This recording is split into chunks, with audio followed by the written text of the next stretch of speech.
Hey guys, and welcome back to my channel for another serial killer spotlight video. Well, this month I'm focusing on Samuel Little, who the FBI has confirmed to be the most prolific serial killer in US history, overtaking Gary Ridgway by quite a number.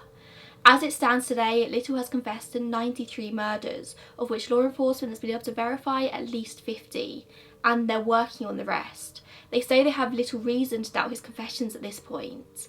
Little says he strangled his 93 victims between 1970 and 2005, and he has an almost photographic memory, to this day being able to draw each of his victims in creepily accurate detail. He's currently 79 years old and in poor health, imprisoned at California State Prison in Los Angeles. Despite this being such a huge case splashed all across the news, there isn't a huge wealth of information out there yet about Samuel Little and his crimes, so please excuse me if this video ends up being a little on the shorter side. I know my serial killer spotlight videos tend to be an hour long and packed full with information, but that information just really isn't available for this case. It's a relatively new story. Samuel Little's name only recently hit the headlines. So Samuel Little was born on June 7th, 1940 in Reynolds, Georgia, under the name Samuel McDowell. He claims his teenage mother was a lady of the night, a sex worker, and therefore he was mainly raised by his grandmother in Lorain, Ohio. It seems his mother was in and out of prison around the time that Samuel was born, and he says that she left him on the side of a dirt road not long after his birth. Honestly, as much as I usually do a deep delve into a serial killer's childhood, try and look at potential reasons why they ended up committing the crimes they did, I could find little solid information about Samuel and his childhood. From what I could gather, it was an impoverished childhood, they had very little money, and it's possible that Samuel got very little attention. He attended Hawthorne Junior High School in Ohio, where it's reported that he had issues with discipline and behaviour, and eventually he dropped out altogether. He was arrested for the first time whilst he was still in high school in 1956, and he was convicted for breaking and entering in Omaha, Nebraska, and was subsequently held in an institution for juvenile offenders.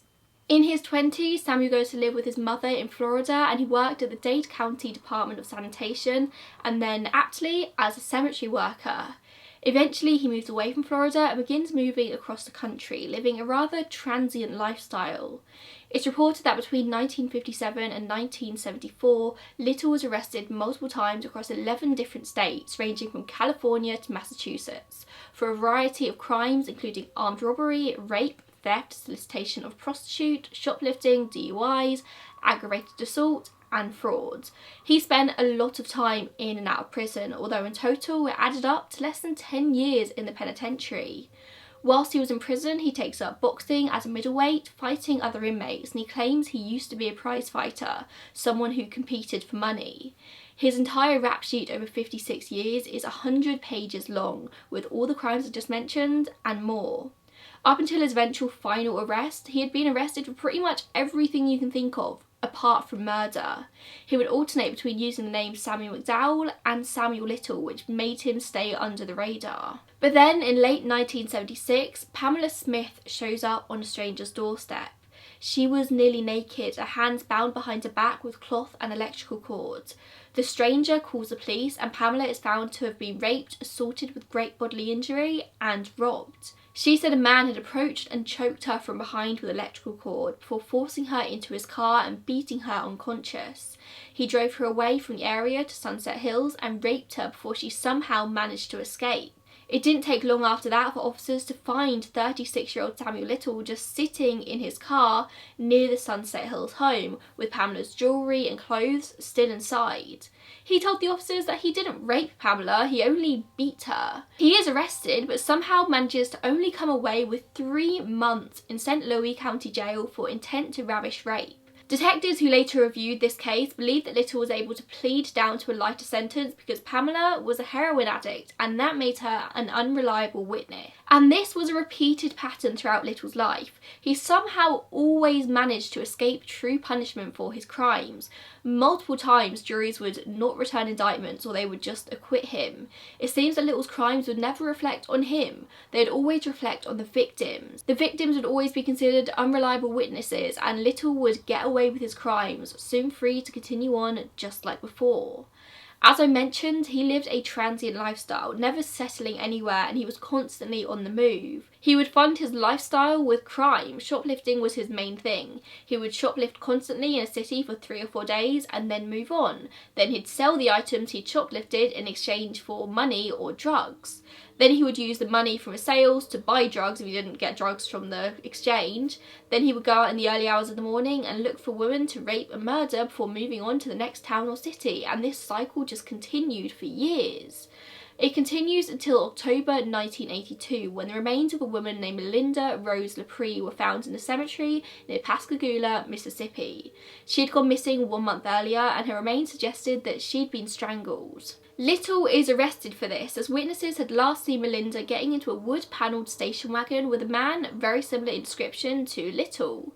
And he's also arrested for the assault of 2 other sex workers. They had been interviewed during the investigation and had reported being assaulted and strangled by Samuel Little. One of these women was Layla McLean and the other was Hilda Nelson. Now, Hilda reported that she met Little inside a nightclub in Pascagoula and he solicited her services. They headed back to her apartment and Little punched her in the back of the head and chokes her until she loses consciousness. She then wakes up naked in her bathtub with a scarf tied around her neck, which he would use to push and pull her out of the water. She eventually regains consciousness in hospital, where she spends 3 days being treated for her injuries, but she doesn't originally tell authorities what happened. She simply tells them that she was the victim of a home invasion, knowing that they wouldn't take her seriously if she said she was a sex worker. When she's later contacted by Pascagoula police in relation to Melinda's case, she tells them the truth, and she manages to identify a photo of Samuel Little, which enables the police to go out and arrest him. But of course, Melinda's murder case also falls apart when a grand jury fails to indict him. Investigators failed to determine a precise time of death, and there was a rumour of witness tampering, and of course there were credibility problems due to the fact that Melinda and the assault victims were all sex workers. But Little isn't released from custody straight away this time. He's actually extradited straight to Florida, where he's to be brought to trial for the murder of 26-year-old Patricia Ann Mount. Patricia had been found dead in September 1982 near Gainesville, Florida. Just like in Melinda's case, eyewitnesses described seeing her get into a wood-panelled station wagon with a man matching Little's description. Patricia has been described as being mentally disabled, so she was yet another woman who would often be pushed to the outskirts of society. Nobody took her seriously in life, nor in death it seems, because in January 1984, after several days at trial, he's also acquitted in Patricia's case due to a lack of evidence, despite the fact that hairs very similar to his were found on Patricia's body. Once again, Little was allowed to go out and continue living his life, whilst taking away the lives of many others. After this point, he moves to California, where he stays in the San Diego area. It's here in October 1984 that he's arrested once again. Police officers caught Little in the act of beating Tonya Jackson in the back seat of his car. He's charged with rape and assault with great bodily injury, and they soon link it to another assault that happened in the same area just a month beforehand. Lori Barros was choked and beaten and left at the side of the road after she played dead.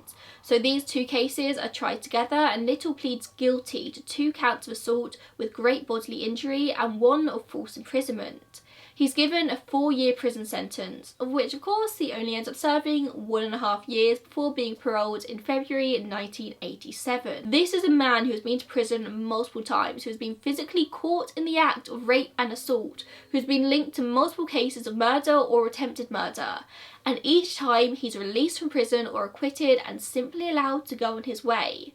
This seems like a major oversight in the justice system. Somebody should have realised that these were not isolated incidents, that he's going to do these things again. But it seems that most police/sheriff's departments were often just eager to get him out of their towns and out of their jurisdictions, because then he would be somebody else's problem. After he's released in 1987, Little travels north to Los Angeles, where he moves in with his long-term girlfriend. That's right, our serial killer had a long-term girlfriend called Jean. She was also also a criminal, a skilled shoplifter, and she supported them both financially for years while Samuel was out doing his whole druggy, murdery thing. She was significantly older than him and would often follow him around on his travels when he wasn't staying with her in Los Angeles. She died of a brain aneurysm in the late 80s, so she can't speak for herself now obviously, but it's not believed that she was an accomplice in the murders, although she was probably well aware of what was going on. She would regularly clean Little's car for him after his escapades. Soon after his move to Los Angeles, 3 more women were all discovered dead, all manually strangled. He claimed later to have killed 10 people in this time in Los Angeles. But what made him tick? What made him do what he did? He says that he's triggered by necks. He has said that he never killed people he loved, and he did so by refusing to look at their necks. That was his weak point. If he looked at a woman's neck, he knew he was going to kill her. His first kill actually started when a woman was repeatedly touching her neck. He's quoted as saying to journalist Gillian Lauren in The Cut, "She was a big old blonde. Round about the turn of the new year, 1969 to 1970, Miami Coconut Grove. She was a hoe, a prostitute. She was sitting at a restaurant booth, red leather, real nice. She crossed them big legs in her fishnet stockings and touched her neck. It was my sign from God." You'll find that Samuel Little focuses a lot, talks a lot about prostitutes, or as we'd say today, sex workers. Most of his victims were sex workers. He was incredibly careful and smart with who he chose as his victims. He chose people that he knew that nobody was accounting for. It's how he got away with his crimes for so long. He chose victims who he knew the police wouldn't particularly care about, who he knew the police would do a quick cursory search for, and then just move on. These women had few family or friends to push the case forward. He chose nobody with a huge amount of influence or money. And clearly this worked. He was right. There was nobody looking for his victims. If he hadn't started confessing, it's unlikely that any of these murders would ever have been solved. And bear in mind, this is 93 victims. It's unlikely that anybody would ever have cared enough to solve the majority of these 93 cases. That's the unsavory truth. People just didn't care, didn't notice these women. He targeted vulnerable individuals, mostly black women, mostly sex workers or drug users, or both. Sometimes they were mentally ill. Little would hang out in seedy bars late at night, carefully choosing his next victims. He always knew exactly who to pick. Even an investigator on the case later on said it wasn't really possible to commit a crime against a black prostitute. It just wasn't a crime. Referring to how the small town police, especially in these small towns in the deep south, would have reacted to finding these women dead in the 70s and 80s. The police wouldn't have cared. They were black prostitutes. Why would they care? But Little's method of murder also didn't help police be motivated to find a killer. Often there wouldn't be any obvious signs that his victims had been murdered. He would knock his victims out with a punch before strangling them with his bare hands, often from behind. Due to this and everything else I've just mentioned, many of Little's murders were simply determined just to be drug overdoses or accidental. Even when one woman was found in the woods, naked from the waist down, apparently that's an accidental death. But they were stone cold murders. Little would often masturbate as he strangled his victims, murder synonymous with sex for him, as it tends to be for so many serial killers. He's claimed to actually be impotent in multiple interviews, but in others he speaks about how he would masturbate over his victims and ejaculate. DNA, semen, was never found in the vaginal or rectal cavities though, only ever on the victim. Sometimes he would partially strangle his victims and let them regain consciousness multiple times before he killed them. He claims that he loved them, he felt bad, and that he would constantly relive the murders in his head. As a child, he thought women were angels. He would call his victims his babies, saying they all lived together in his mind now. Between 1987 and 2005, Samuel Little continues his life of crime. He's picked up in 7 different states for a number of crimes during this time: DUI, burglary, larceny, theft and shoplifting, amongst other things. Note a lack of rape, assault and murder charges there though. In 2007, he's arrested for possession of cocaine in Los Angeles and he pleads guilty. Instead of jail, he's sentenced to a drug diversion program because this guy, who is known for moving across the country constantly, who's been arrested more times than I can count, is definitely gonna turn up to a drugs program. He's definitely gonna stay in the state for that long. Of course he doesn't. He immediately skips town and he never goes to any of his drug program. So the judge issues a bench warrant, but it's non-extraditable, and of course Little is no longer in town. For those who don't know, non-extraditable means if he's picked up in a different state for any crime, he can't then be dragged back to California to face his narcotics warrant. Between 2007 and 2012, he's arrested many more times, and despite the outstanding warrant on his name, it's non-extraditable and he's let go every single time.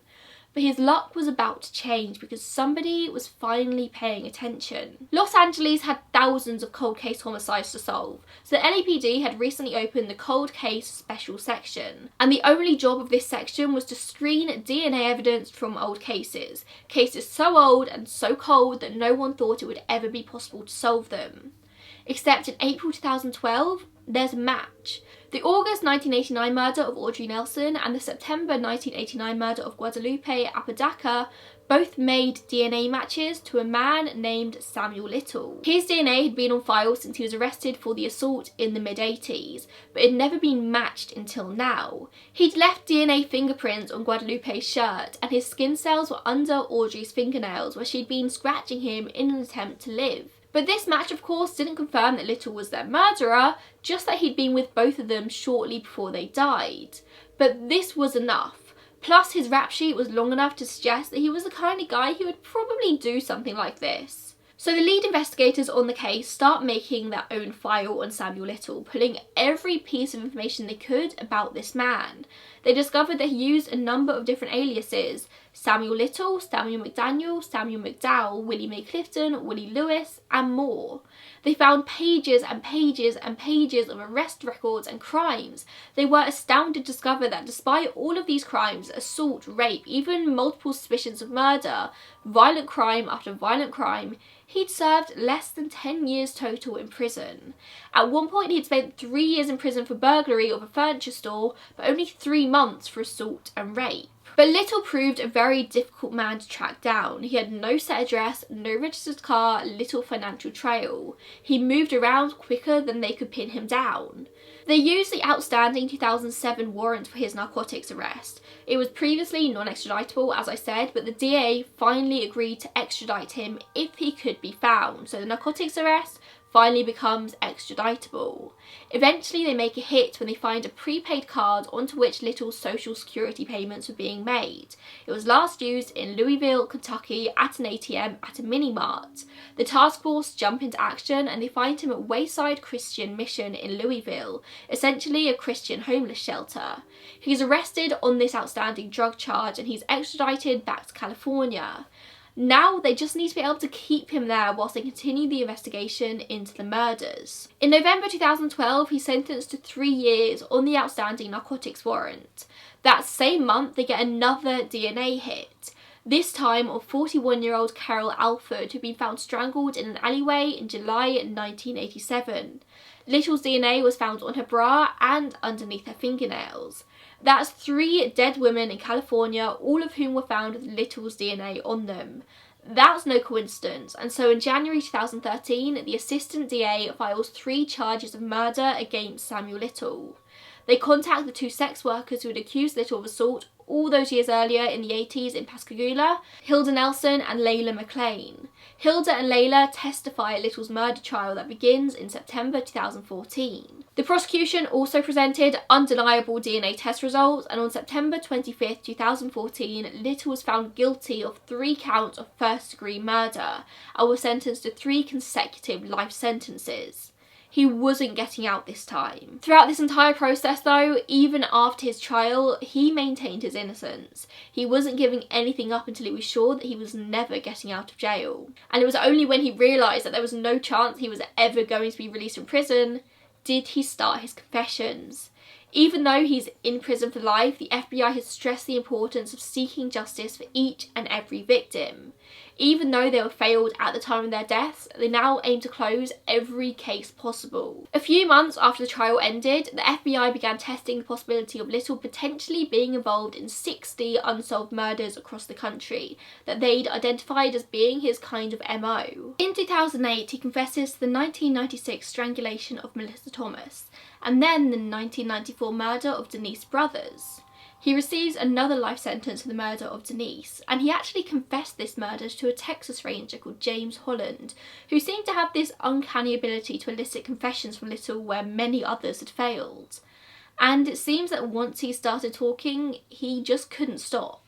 In November 2018, it's publicly announced that he'd confessed to dozens of murders and may have committed 93 murders across 14 different states between 1970 and 2005. The FBI believe all of his confessions to be credible, and as of October 2019, they've managed to fully verify 50 of these. Samuel Little is 79 years old now and in California State Prison and in ailing health. He has diabetes and a heart condition, so it's a race against the clock for the authorities to squeeze as much information out of him as possible before it's too late. His memory is not as good as you would like it to be, the recollection of dates and clothing is hazy, but all things considered, his memory of each victim is actually quite accurate. He can recall their names, heights, ages and weights in a lot of cases.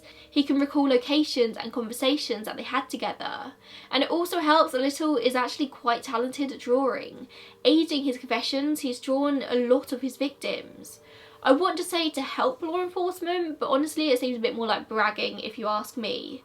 I'm going to leave in the top line of the description a link to the FBI website, their main page dedicated to Samuel Little and his crimes. They have about 40 confessions that they're trying to match to unsolved murders across the country.